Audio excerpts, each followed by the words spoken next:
बिहारी जी सूर्या के जाने के बाद एकदम खाली हो गए थे। सुबह के समय रत्ना जी चाय एवं पेपर थमा देती। वे उसी में डूबे रहते। फिर टीवी दोपहर तक चलता, लेकिन फिर भी वे खाली रहते। फिर वे शाम का इंतजार करते जब सूर्या का फ़ोन आता। सूर्या फ़ोन तो रत्ना जी को करता, लेकिन बातें वह बिहारी जी के बारे में करता। फ़ोन स्पीकर पर रहता। वह आधे घंटे की बातचीत दोनों पति पत्नी को अगले दिन तक रिचार्ज किए रहता। दोनों बहुत खुश रहते। कभी कभी बिहारी जी स्वामी निलय के आश्रम में जाने लगे थे। वहाँ के कथा प्रवचन में भाग लेते थे। कभी कभी वे रत्ना जी को भी साथ ले जाते। कभी प्रवचन में देर रात हो जाती तो आश्रम की ही बनी झोपड़ियों में रुक जाते।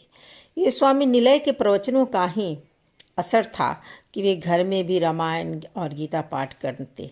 कभी कभी वे अपने मित्रों के यहाँ भी जाकर एक छोटी सभाओं को आयोजन करते, जिसमें सभी मित्र मंडली रहती, कुछ निमंत्रण आगंतुक रहते।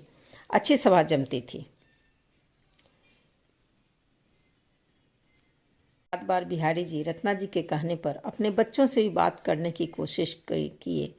दोनों बच्चे वेल सेटल थे। रुपए पैसे की कोई कमी न थी।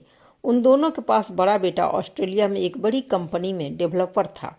छोटा भी उसी के नक्शे कदम पर चलकर कनाडा में सेटल हो गया था। दोनों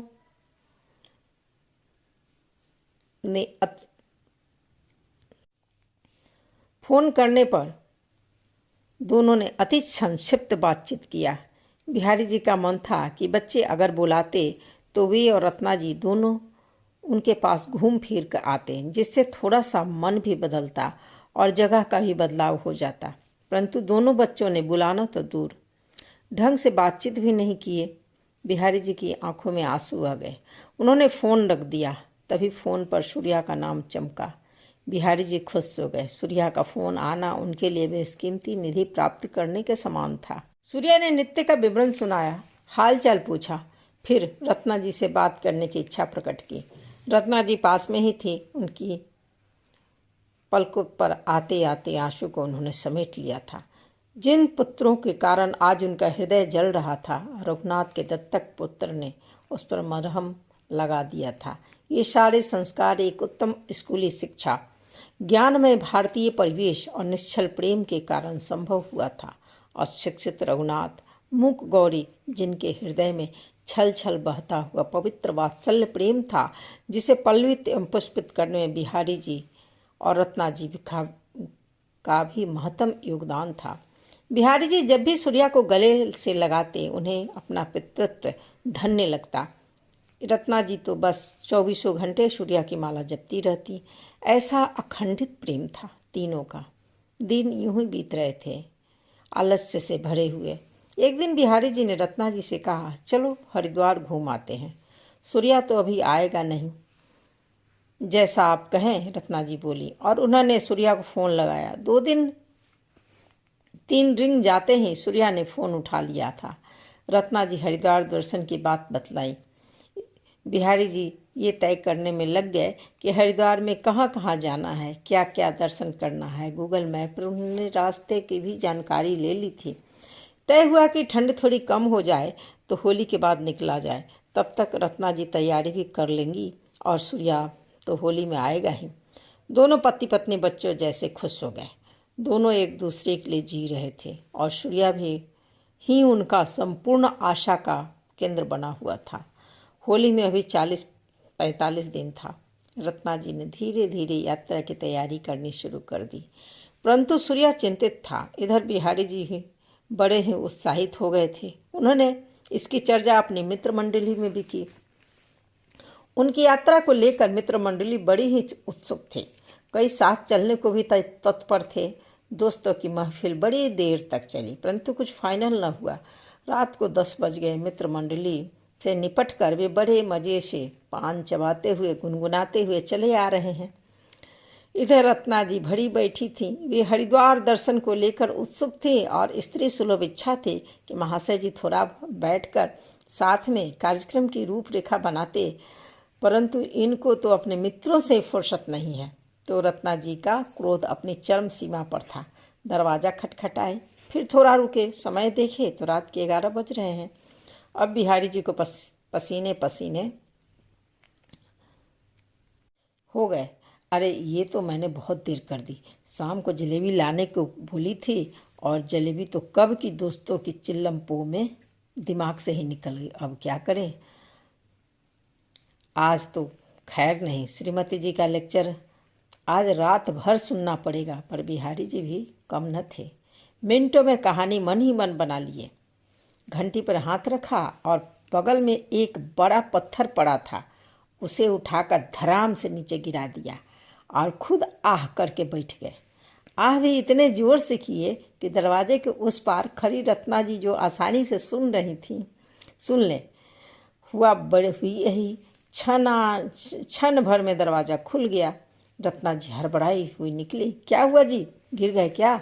इधर बिहारी जी घुटना पकड़ के बैठ गए, लंगड़ाते हुए उठे और सीधे बेडरूम में जाकर सो गए। दरवाज़ा बंद करके रत्ना जी दौड़ी हुई आई और लगी घुटना चेक करने। जो ही रत्ना जी ने घुटने पर हाथ रखा, आह, बिहारी जी चिल्लाए, मत छुओ, बड़ी चोट लगी है। अरे फ़ोन कर देते ना, रत्ना जी बोली। कैसे फ़ोन करता? डॉक्टर के पास था, नंबर में लगा हुआ था, मुझे होश कहाँ था? बिहारी जी बोले। लो, तो तुम घर कैसे आए? रत्ना जी ने पूछा। अब बिहारी जी फंस गए, परंतु तुरंत संभल कर बोले, अभी तो मेरा दोस्त छोड़ कर गया है। तुम्हें तो दरवाज़ा खोलने में घंटों लग जाते हैं। ठहरो, मैं तुम्हारे लिए गर्म पानी और दवाई लेकर आती हूँ। कहते हुए रत्ना जी किचन की तरफ चली। इधर बिहारी जी को बड़ी जोर से भूख लग रही थी। करे तो क्या, झूठ मूठ का लंगड़ाते हुए, दीवार का सहारा लेते हुए किचन की तरफ चले। सुनो, खाना में क्या बनाया है? दवाई खाई हो तो खाना तो ज़रूरी है। जल्दी से टेबल पर खाना लगा दो। रत्ना जी ने सब कुछ छोड़ छाड़ कर जल्दी जल्दी खाना गर्म किया और प्लेटों में टेबल पर लगा दिया। बिहारी जी टूट पड़े खाने पर। जीरा राइस, मशरूम की सब्जी, चने की पकौड़ी, सब कुछ बिहारी जी के पसंद का था। क्षण भर में प्लेटें साफ कर गए। डकार लेकर बोले, वाकई तुम्हारे हाथ में बहुत स्वाद है। और हाथ धोने किचन में चले गए। टॉवेल से हाथ पोंछते हुए डाइनिंग हॉल में आए तो देखा रत्ना जी पल्लू से अपनी आंखें पोंछती जा रही हैं। क्षण भर में बिहारी जी ने अपना सिर पीट लिया। ये तो वाकई बहुत बड़ी गलती हो गई। वे तुरंत किचन में गए, प्लेटें निकाली और खाना अच्छे से निकाला और टेबल पर रखा। रत्ना जी तब तक बेडरूम में चली जा चुकी थी।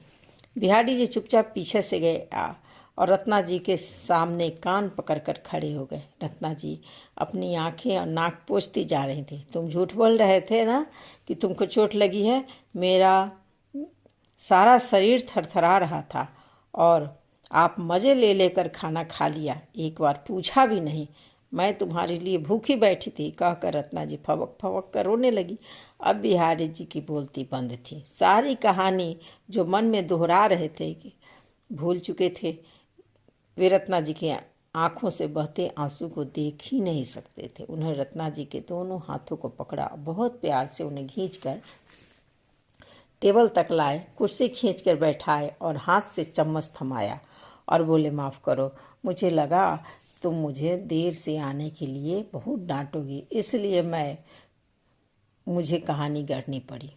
क्या तुम्हें चोट नहीं लगी है? चलो अच्छा है, मैं तो बहुत डर गई थी। रत्ना जी ने सुकून की सांस ली और देखो, भूख इतनी तेज लगी थी कि मुझे कुछ भी आगा पीछा सूझा ही नहीं। रत्ना जी एकटक अपने पति को देख रही थी, उनकी चिंता और परवाह को परख रही थी। तभी बिहारी जी एक चम्मच खाना मुंह के पास लाकर बोले, लो खाओ और उठो नहीं। तो ये बचकांड अभी भी चलता था दोनों पति पत्नी में। दोनों एक दूसरे से बेहद प्रेम करते थे, परंतु बताते नहीं थे। बिहारी जी के कुछ मित्रों ने भी साथ जाने का प्लान बना डाला। निश्चय हुआ कि होली के तुरंत बाद निकलते हैं, मौसम भी ठीक रहेगा, ठंडी भी कम हो जाएगी। एक दिन बिहारी जी के मित्र उनके घर पर धावा बोल दिए। अब रत्ना जी की मुसीबत बनाई, क्योंकि ये महाशय रात के पहले जाने वाले न थे, परंतु करती हुई क्या, फिर भी संतोष था कि बिहारी जी आज घर पर ही रहेंगे। अन्यथा खाना खाने के बाद बिहारी जी गायब हो जाते थे आजकल, और फिर रात के 10 बजे के इधर दर्शन न देते थे। फिर चाय की फरमाइश, काफ़ी की फरमाइश, फिर नाश्ते की फरमाइश। बीच बीच में मित्रगण तड़का भी लगाते जाते। ओह, भाभी जी को कष्ट हो गया। ओह, भाभी जी कोई काम हो तो बता दीजिएगा। बेचारी रत्ना जी, ये लोग ताश फेंटते, पत्ते निकालते और रत्ना जी दिन भर किचन में ड्यूटी लगाती रहती। उनको कहानी बनाना अगर आता तो वे भी शायद बिहारी जी के जैसा कहानी बना पाती, परंतु वे बहुत सरल हृदय महिला थी। उन्होंने दिन भर के चाय नाश्ते के बाद देखा कि ये लोग टलने वाले नहीं हैं, तो उन्होंने बहुत मेहनत करके विभिन्न पकवान बना डाला। दाल भर के हींग कचौड़ी, तड़का, पनीर की सब्जी, लच्छा पराठा, जीरा राइस, बूंदी रायता, मीठे में काला जामुन, गाजर का हलवा आदि और बहुत कुछ। खाना बनाते बनाते वे बहुत थक चुकी थी, अतः वे कुछ समय के लिए आकर लग गई और आंख लग गया। जब आंख खुली तो रात के 11 बज रहे थे। बिहारी जी के दोस्त जा चुके थे। वे चौंक कर उठी तो देखी कि किचन पूरी तरह साफ है, सारे बर्तन धोकर रैक में रखे हुए हैं और बिहारी जी ने उनका खाना टेबल पर लगा दिया है। चलो बैठो और खा लो और मुझे भी दे दो। उस दिन बड़े प्रेम से पति पत्नी ने खाना खाया। सुनो, हरिद्वार का प्रोग्राम फाइनल हो गया है, तो हरिद्वार में कहाँ कहाँ घूमना होगा? मैं तो सबसे पहले मनसा देवी जाऊंगी। हाँ हाँ, सब चलेंगे, बिहारी जी बोले। वैसे तुम पहले सुन लो कि हम कहाँ कहाँ जा रहे हैं। हाँ बताओ, रत्ना जी बोली। देखो, हरिद्वार में पहले जब जाते हैं तो सबसे पहले हर की पौड़ी जाना चाहिए। फिर शाम में यहीं पर गंगा आरती का अद्भुत दृश्य हम देखेंगे। चूँकि शाम हो जाएगी तो हम किसी धर्मशाला में आराम करेंगे, क्योंकि थक भी बहुत जाएंगे। क्या हर की पौड़ी में स्नान नहीं करेंगे? रत्ना जी ने उत्सुकता से पूछा। अरे वही तो बोल रहा था कि स्नान करके वहीं दान पुण्य कर लेना, फिर वहीं रुक जाएंगे और फिर शाम में गंगा आरती देख कर वापस आएंगे। तो फिर ये बोलिए ना, इतना घुमाने की क्या ज़रूरत है? रत्ना जी को नींद आ रही थी, वे ऊँघ रही थी। तो अगले दिन बिहारी जी ने विस्तार से हरिद्वार प्रोग्राम को समझाया और रत्ना जी अपने कार्यक्रम में व्यस्त हो गई। एक दिन रत्ना जी बोली, सुनो, हरिद्वार में अभी बहुत समय है, क्यों न हम उसरी फॉल देखने चलें? बिहारी जी को यह सुझाव बहुत पसंद आया। वैसे भी उनके जीवन में निरस्ता ही व्याप्त थी। रविवार को चलना तय हुआ। उन्होंने एक दो दोस्तों को भी फ़ोन किया और वे रविवार को सुबह में गाड़ी रिजर्व की और निकल पड़े। रत्ना जी ने खाने पीने की व्यवस्था साथ में बहुत अच्छी लेकर चलती थी। सुबह के 10 होते न होते वे उसरी फाल पहुंच चुके थे। अत्यंत मनमोहक दृश्य था। चारों तरफ हरियाली, जंगल और बीच में कल कल करता निर्बाध बहता उसरी फॉल। चट्टानों पर गिरती कई धाराएं भगवान भोलेनाथ के विशाल जटाओं का बोध करवा रही थी। पास में ही विशाल बरगद का वृक्ष था, जिस पर पशु पक्षी बंदरों का कलरव व्याप्त था। विभिन्न धाराएं चट्टानों पर अपना सिर पटक रही थी। साफ निर्मल पानी शरीर को और मन को तरोताजा बना रही थी। बड़े बड़े पत्थर, प्राकृतिक चट्टानें देखने में अद्भुत दृश्य उत्पन्न कर रही थी। उन्होंने बहुत से फोटो लिए, ग्रुप फोटो अपना और बिहारी जी के साथ। झरने के चारों तरफ घने जंगल था। शरीर, मन, दृष्टि अभिभूत थी। रत्ना जी बहुत खुश थी। रत्ना जी खुश थी तो बिहारी जी भी बहुत खुश थे। सम्मोहन से भरा दिन था उन लोगों के लिए। दिन भर पिकनिक मनाने के बाद एक सुखद यादों के साथ रत्ना जी और बिहारी जी, उनकी मित्र मंडली लौट चली अपने आशियाने की ओर। अगर आपको मेरी कहानियाँ पसंद आ रही हों तो कृपया मेरे चैनल को लाइक करें, सब्सक्राइब करें। आपकी एक लाइक और सब्सक्राइब मेरे लिए बहुत मायने हैं। धन्यवाद।